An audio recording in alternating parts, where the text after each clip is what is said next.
Estimados alumnos, soy el doctor Carlos Alberto Báez Montes. Vamos a dar paso a la unidad número 3. La hemos titulado Desarrollo, los límites de las garantías constitucionales y control de convencionalidad. Esto para dar avance al tema de derechos humanos y la seguridad pública, enfocada a los operadores de seguridad pública local, nacional e internacional. ¿Quiénes son los operadores? Toda la gama de servidores públicos que participan en un evento de seguridad pública. Háblese fiscal y todo su equipo de fiscalía, policía estatal, federal, municipal y toda la estructura que representa la fuerza de reacción y prevención, así como la Guardia Nacional, Ejército y todos los que participamos desde un momento dado en la seguridad pública de nuestro país. Por eso estamos enfocando este curso a los derechos humanos en la seguridad pública. Estás en el lugar correcto. Vamos a la unidad número 3. Comenzamos. Desarrollo, límite de garantías constitucionales y control de convencionalidad. En esta unidad vamos a abordar lo que es el sistema normativo para que podamos entender la aplicación normativa constitucional, así como los protocolos que se llevan a cabo para una mejor actuación policial, apegándose siempre a lo que ya hablamos en la unidad número 1 y en la unidad número 2, relativo a los derechos humanos, que como ya explicamos, no son otorgados por el Estado, ni concedidos por el Estado, ni son garantías individuales como venía en el marco constitucional de 1917. Los derechos humanos, repito, son inherentes al hombre, forman parte de nuestro cuerpo, de nuestra vida, de nuestra existencia, y por tanto son irrenunciables. Y el Estado debe, en todo caso, garantizar el respeto de los derechos humanos y que se concedan por parte de todas las autoridades sin limitación alguna, sin restricción alguna. Por eso vamos a tratar de entender qué es un derecho y qué es una garantía. Dijimos en un momento dado que el derecho es un conjunto de normas jurídicas establecidas por la sociedad para regular la conducta de los individuos. Dirán ustedes, ¿y eso qué es? Pues sí, es lo que tenemos en nuestra sociedad. El derecho es un conjunto de normas jurídicas, civil, penal, mercantil, laboral, agrario, amparo, derecho al trabajo, etc. Todas las garantías que la Constitución nos ofrece, que son los derechos humanos hoy, son el derecho, el conjunto de normas jurídicas que impone la sociedad a través de nuestros legisladores, que son los que hacen las leyes, pero porque representan a la sociedad, levantan la mano en el Congreso, no por el diputado, porque representan a un determinado núcleo poblacional. Aproximadamente cada diputado representa un promedio de 200,000 ciudadanos. Entonces, si un diputado levanta la mano, son 200,000 ciudadanos que están de acuerdo en la implementación de esa ley. Por eso se dice que la sociedad construye y hace leyes a través de nuestros legisladores. Pero ¿qué es una garantía? Ya sabemos que el derecho está en la norma, pero ¿qué es una garantía? Cuando van y compran algo ustedes a una tienda, le dicen, ¿ya firmó la póliza de garantía? Entendido que te tienen que reponer, asegurar que la cosa funcione bien. Si compras un automóvil, pues existe un plazo mientras lo estás pagando, que gozas de una garantía mientras estás pagando ese vehículo. El concepto de garantía es generar confianza y condiciones para el cumplimiento de la ley, en el caso del derecho.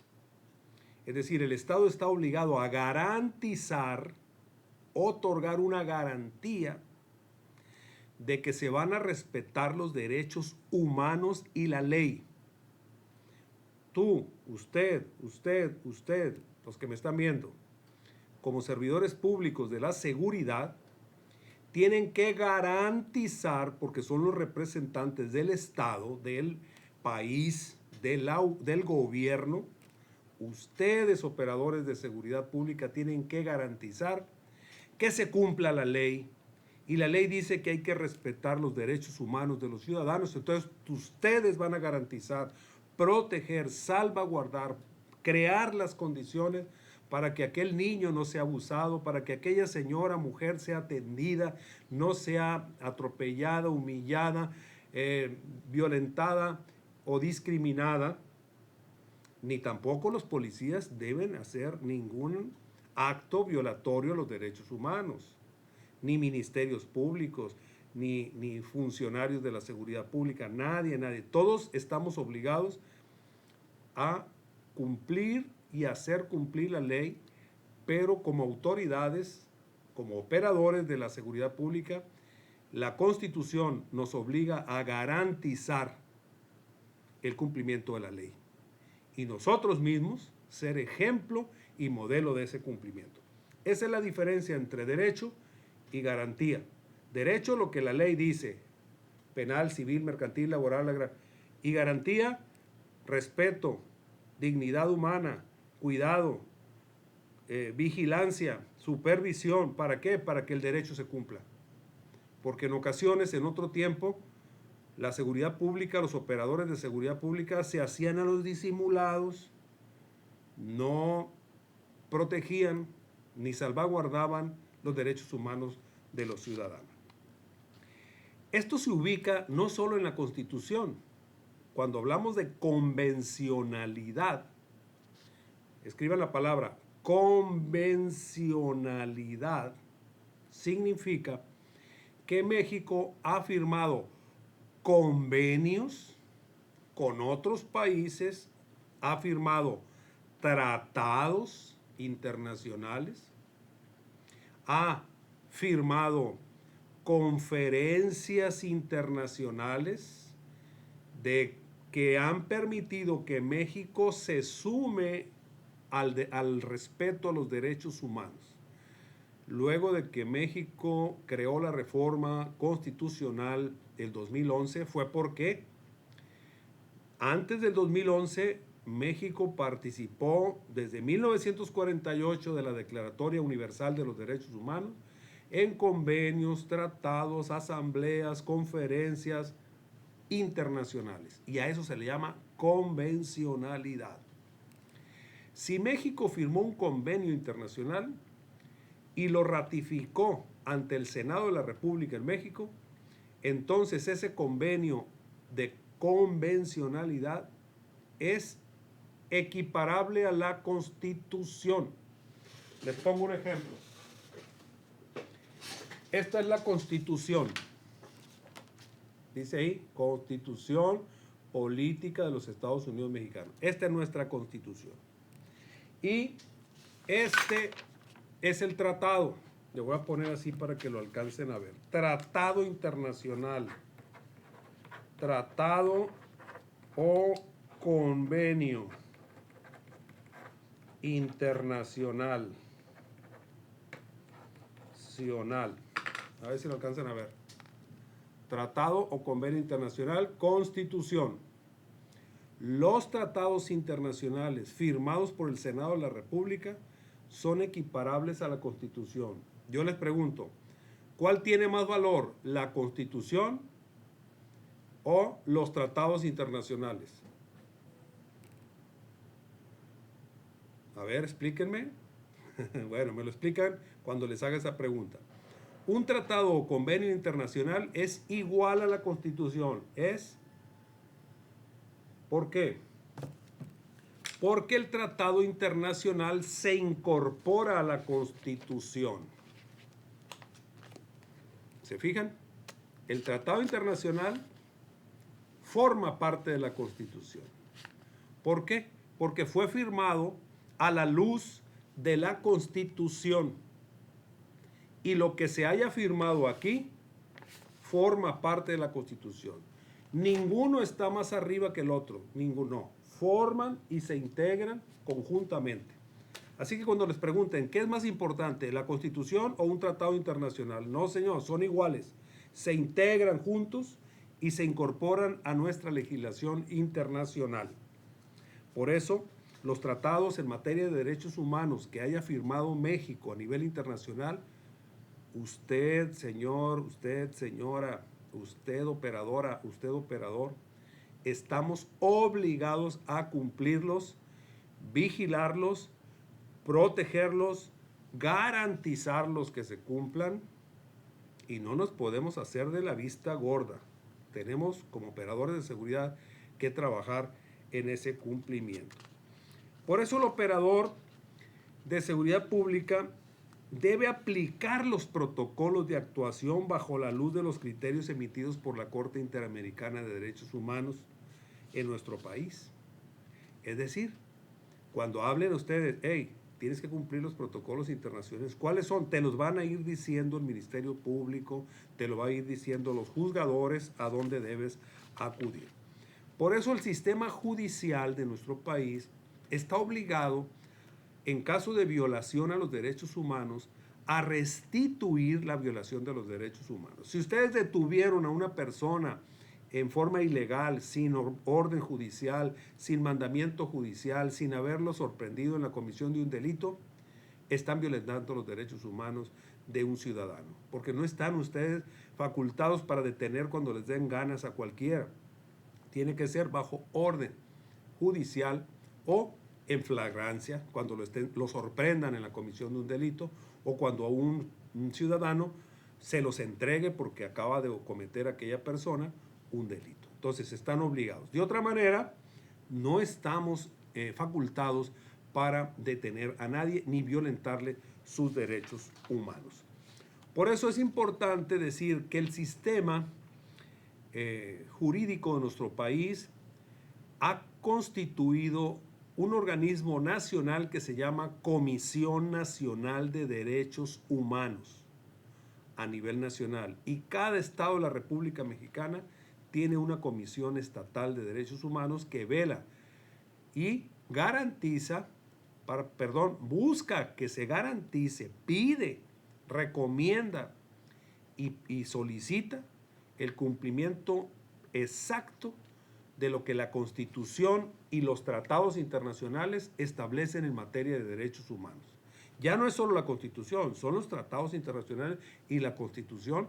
Por eso México modificó la Constitución en su artículo primero, generando la no discriminación en este país y generando la protección y garantía de protección de los derechos humanos en todos sus niveles para cualquier ciudadano o ciudadana, independientemente de su clase social, posición política, económica, si es discapacitado o discapacitado, de cualquier preferencia social, etnia, cultura, indígena, a todos somos mexicanos, incluso los extranjeros que pisan territorio nacional y son migrantes, gozan de la Constitución y gozan de los tratados internacionales y tienen los mismos derechos que cualquiera de nosotros. No porque sea de Haití, de Panamá, de Uruguay, Paraguay, Venezuela, de Nicaragua, de El Salvador, de Uruguay, que atraviesen el territorio nacional, no tenemos por qué discriminarlos. México ha firmado esos tratados internacionales para facilitar, proteger y garantizar los derechos humanos en materia internacional contra todos los que estén en este país, es decir, a favor de los que estén en este país. Por eso, la recomendación que hacen las comisiones de derechos humanos constantemente a los órganos de gobierno son proteger los derechos humanos.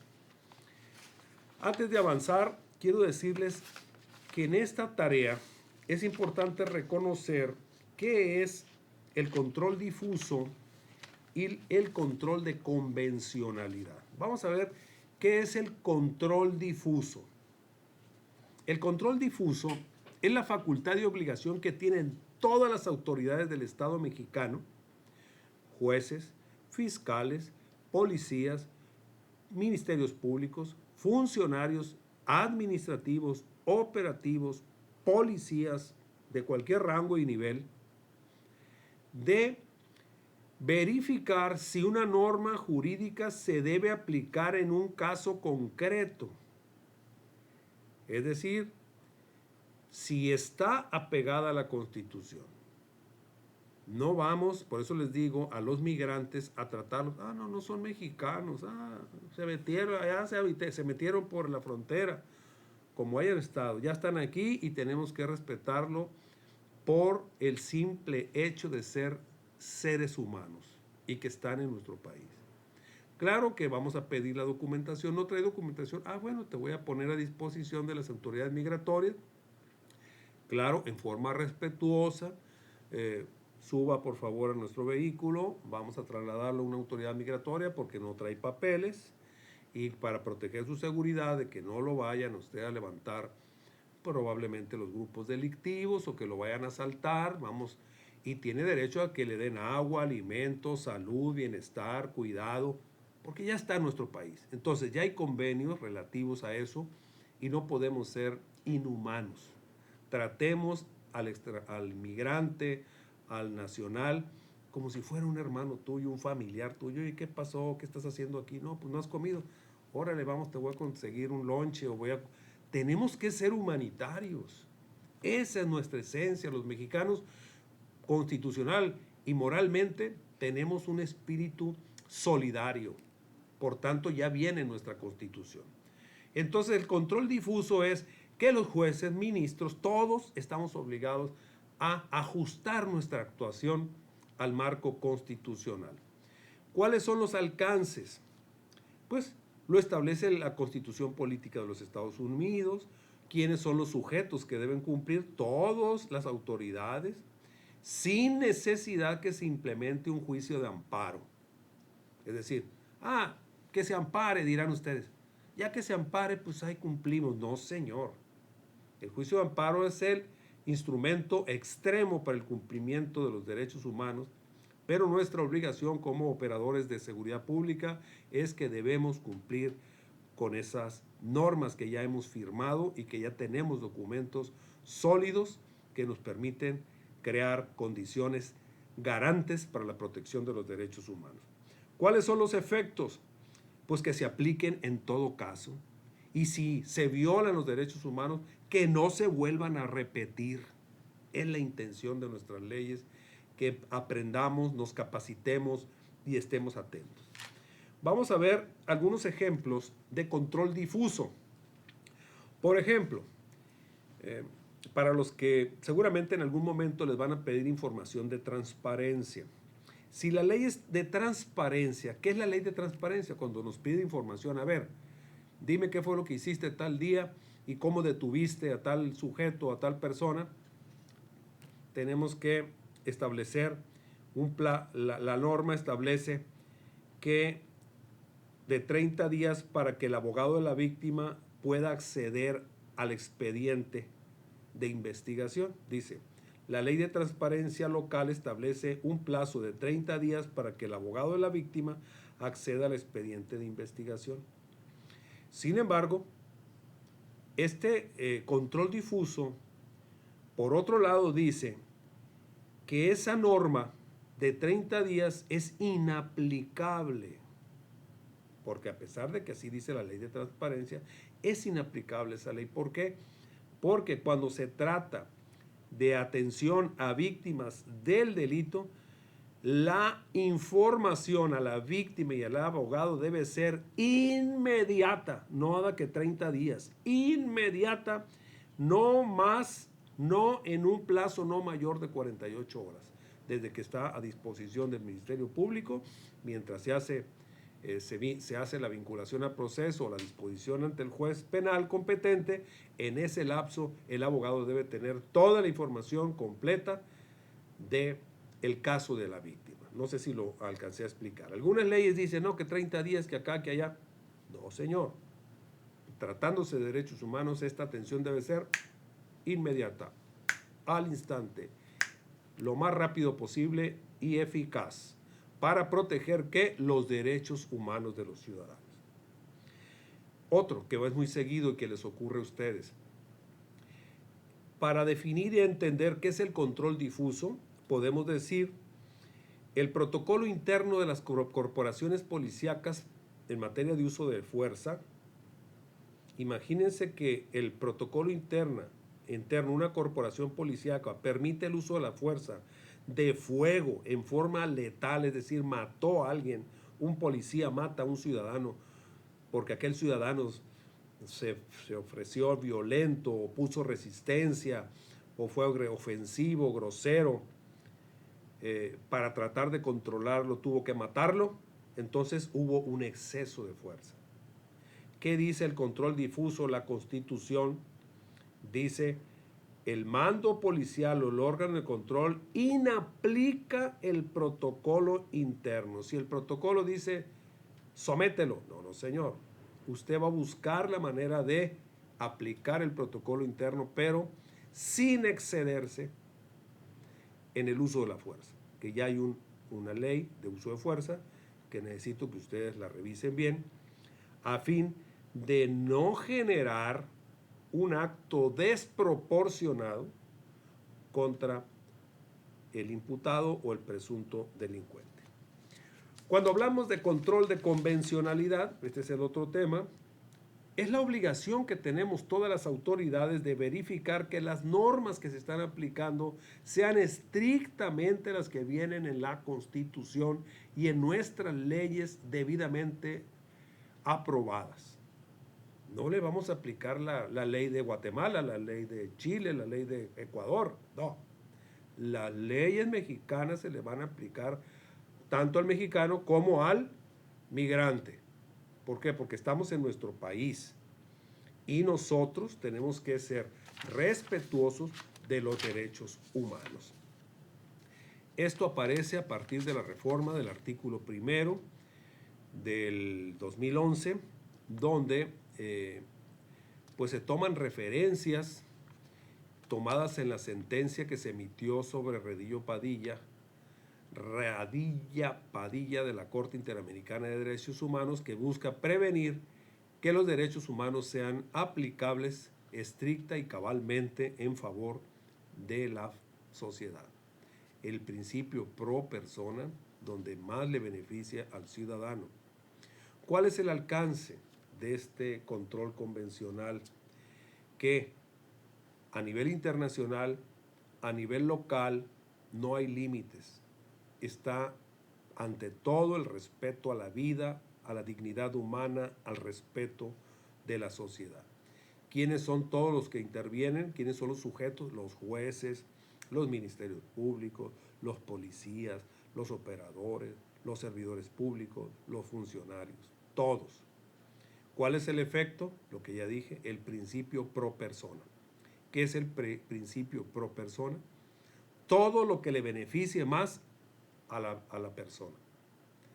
Oye, no me vas a tratar indignamente, me vas a trasladar, por lo menos dame con todo respeto, dame un trato digno, no me vas a llevar muriéndome de hambre, tengo sed, estoy en el sol, tengo hambre, fui herido, tengo que ser atendido primeramente para no perder la vida antes de que cumplas con la orden de detención. Y bueno, ahí podemos ver algunos ejemplos. Les pido que cuando hagan, en el caso de antes de la tarea, les pido que analicemos concretamente estos ejemplos de control de convencionalidad. Yo les doy dos. Por ejemplo, el artículo 19 de la Constitución Política de los Estados Unidos Mexicanos establece la prisión preventiva oficiosa, automática. ¿Para quiénes? Para la delincuencia organizada y para quienes cometen delitos graves. Existe un instrumento de prisión preventiva oficiosa. Sin embargo, la autoridad, es decir,